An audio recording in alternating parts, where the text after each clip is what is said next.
Aí, pessoal, para quem está acompanhando aqui o trabalho no Up, eu havia comentado aí um pouquinho a respeito de termos um desgaste a menor aqui do lado dianteiro direito, ok? Contra um desgaste mais acentuado aqui do lado esquerdo. O lado do motorista aqui dianteiro temos um desgaste mais acentuado, ok? E aí, no finalzinho do vídeo anterior, eu deixei aí muita gente curiosa. Pessoal, é o seguinte, vamos usar o exemplo aqui. Essa roda aqui é a roda dianteira do motorista e essa aqui é a dianteira do lado do passageiro. Então este aqui é o lado esquerdo e esse é o lado direito do carro, ok? Um sistema de freio, ele trabalha cruzado, então esse e esse, tá? Essa roda e essa roda, ela tem basicamente a mesma alimentação lá no cilindro mestre, enquanto essa roda e essa roda, ela tem a mesma alimentação no cilindro mestre. Então, quando eu aciono o pedal de freio, e se eu tiver ali, logicamente, com o motorista, isso vai acabar nos veículos autônomos, mas enquanto temos um motorista ali, essa roda aqui, ela tem uma tendência de força maior, então ela vai tender a girar por conta do peso do motorista, ok? Ao passo que essa roda aqui, quando temos o carro sem passageiro, ela tem uma tendência a travar, a arrastar.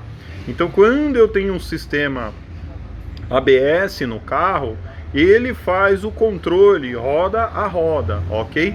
Para evitar o bloqueio, o travamento de qualquer uma das rodas que seja. Mas isso não impede que essa roda aqui, tá? Ela tenha uma carga de peso maior sempre, por conta, como eu disse aí, do motorista. Ocorre que nessa condição temos um desgaste mais acentuado aqui dos discos de freio, da pastilha, temos um desgaste mais acentuado aqui, às vezes do pneu, ok? Justamente pelo peso que temos aí, excedente sempre nessa roda aqui, ok, pessoal? E uma vez que essa roda aqui, ela trabalha com uma carga excedente, eu tenho um desgaste maior por um esforço maior, automaticamente essa roda aqui traseira, ela tem uma tendência a também ter um desgaste como essa aqui.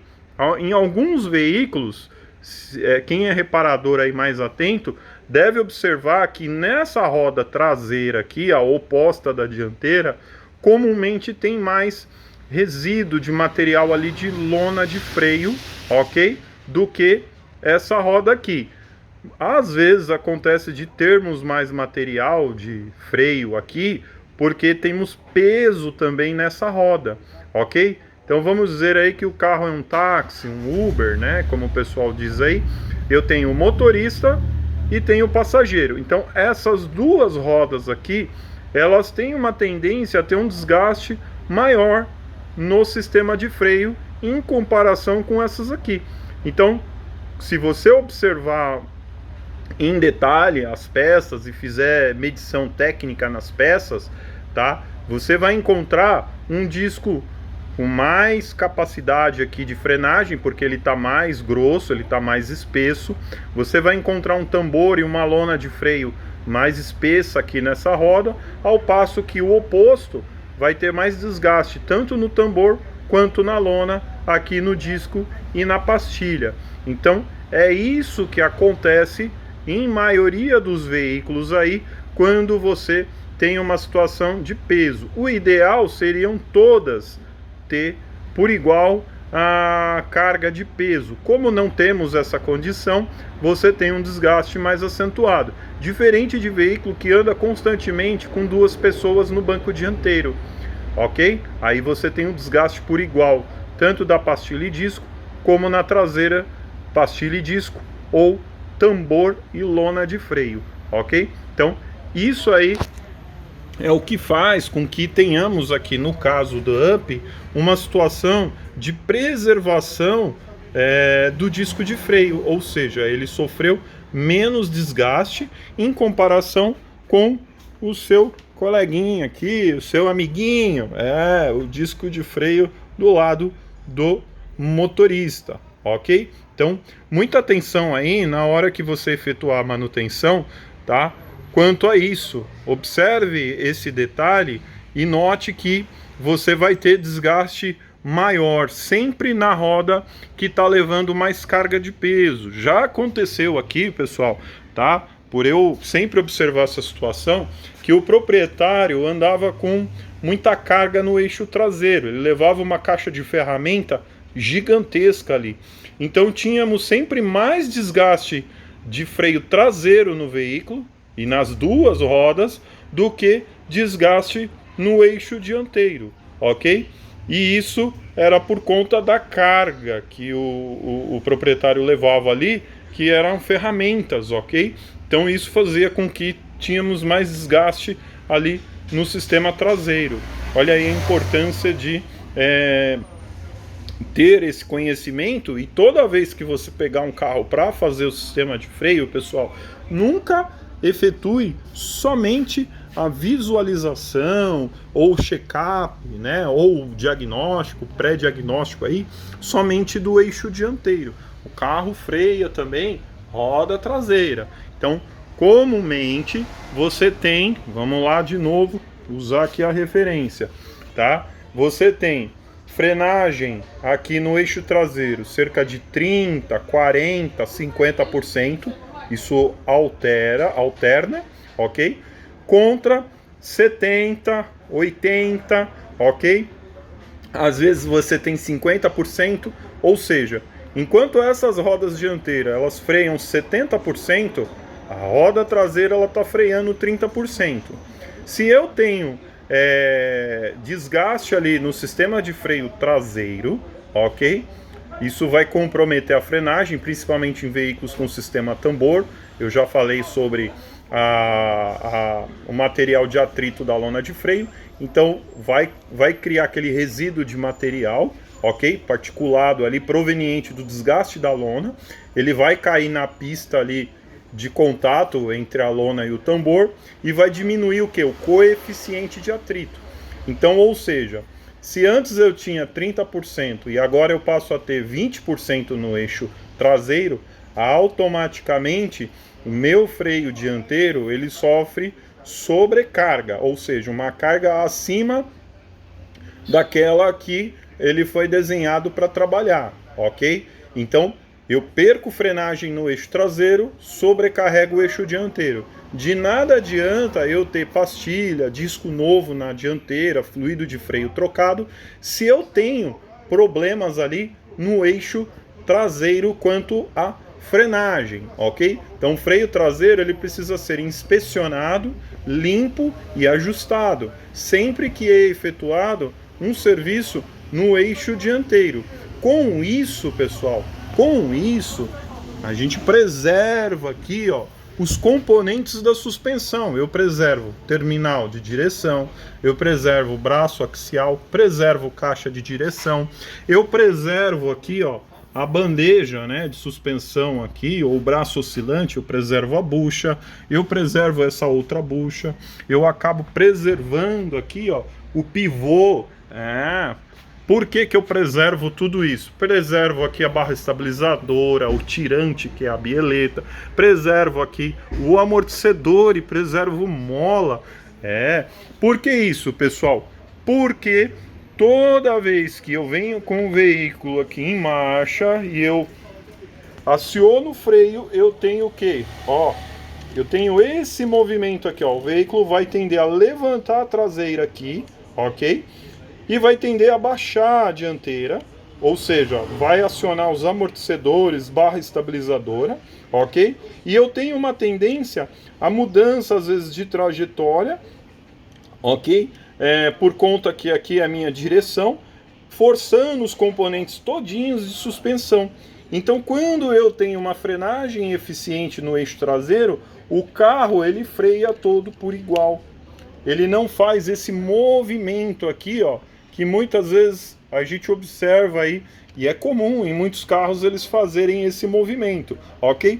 Mas a engenharia, ela tenta reduzir esse movimento ao máximo. Ela quer que o carro faça esse movimento, ok? Então você vem com o carro, ele tem que fazer esse movimento e não esse movimento. Quando se troca somente pastilha ou somente pastilha e disco, mexe somente no freio dianteiro, você provoca esse mecanismo aqui, ok? Ao invés de você criar essa situação. E é por isso que se tem um grande problema aí de desgaste acentuado na suspensão, o carro não segura alinhamento, você tem desgaste prematuro nos pneus em decorrência do que? De freio com problema. Foi feito só a troca de pastilha e disco, às vezes troca-se o fluido e não se faz a inspeção, ok? Não se faz a manutenção correta e devida no eixo traseiro, ok? Deixa do jeito que tá, é traseira mesmo, não tem problema, não importa, ok? E isso tá errado, ok, pessoal? Toda vez que você tentar economizar num serviço, você vai ter prejuízos posteriores, ok? Não adianta, o freio tem que ser feito num todo e por completo, tá? Tenha isso em mente, você agride muito menos o meio ambiente quando você faz o serviço adequado e correto, porque você tem mais durabilidade das peças, você consegue investir em peça de qualidade, ao passo que quando você faz o serviço pela metade, você tem o quê? Um investimento muitas vezes por menor, comprando peças até de baixa qualidade, com isso a peça ela não suporta, ok? E aí você tem que descartar a peça antes do prazo. Olha aqui, ó. Temos um jogo de pastilha aqui que vai ter que ser descartado. Não vai dar para utilizar mais esse jogo de pastilha aqui. Pô, poderia ser utilizado esse jogo de pastilha até o final. Sim, então está se poluindo muito mais aqui na substituição de peça do que propriamente pelo escapamento do carro. Pensem nisso, tá bom, pessoal? A poluição, ela se dá quando eu compro peça de baixa qualidade ou até mesmo compro uma peça genuína, original, mas a mão de obra ela é de baixa qualidade, ela é uma mão de obra deficiente, ok? E isso acarreta o quê? Problemas. Não tem como deixar aqui no carro a pastilha e o disco do jeito que tá. Por quê? Porque tá causando a vibração lá no pedal, como eu falei nos vídeos anteriores. Assistam os anteriores aí, quem não tá entendendo, para compreender, ok? Se deixar do jeito que tá aqui, o prejuízo é ainda maior ainda. Você vai ter o quê? Quebra aqui, ó, de terminal, de direção elétrica ali, né, o mecanismo. Você vai começar a ter problemas ali, ó, na bandeja, né, nas buchas ali da bandeja, problema no pivô, problema de amortecedor. Os problemas eles começam a vir em decorrência o quê? Da vibração aqui no pedal de freio. Ok? E aí você tem o que? Uma deterioração precoce do veículo, tá? Por conta de mão de obra ruim, de baixa qualidade, ok? Eu sei que muitos reparadores até falam, ah, Marcos, eu gostaria de fazer como você aí, mas o proprietário não me autoriza, o proprietário não quer fazer. Então eu digo para você, não faça. Simplesmente fala para o proprietário, olha, eu sigo os padrões na norma técnica da reparação, estudei em escola técnica, leio boletins técnicos e o serviço correto e adequado é esse. Eu não vou fazer o serviço fora do adequado, porque eu estou indo contra aquilo que eu aprendi e estou, inclusive, prejudicando e degradando o meio ambiente, porque eu vou colocar uma peça no teu carro, ela não vai funcionar da maneira correta, vai acabar que vai ter que substituir essa peça logo mais, e com isso eu contribuo aí para poluir e degradar também o meio ambiente, ok? É difícil aí, né, pessoal? Eu sei que tem muita gente que fala, ih, começou esse papinho de meio ambiente. Pessoal, e aí, você cuida também do meio ambiente? É isso aí, pessoal. Bom, eu vou seguir agora aqui no diagnóstico do UP, ok? Agora a ideia aqui é fazer uma medição aqui para verificar o estado do disco, verificar o empenamento aqui do disco, se realmente temos o empenamento, porque a vibração, pessoal, ela pode estar vindo não aqui do eixo dianteiro, mas lá do eixo traseiro. Para mim saber de onde está vindo, eu tenho que começar por algum lugar. Sabendo que a maior parte da frenagem ela decorre aqui do eixo dianteiro, né? Como eu disse a vocês, então eu vou iniciar aqui pelo eixo dianteiro. Fica aí para o próximo vídeo. Vamos na sequência aí.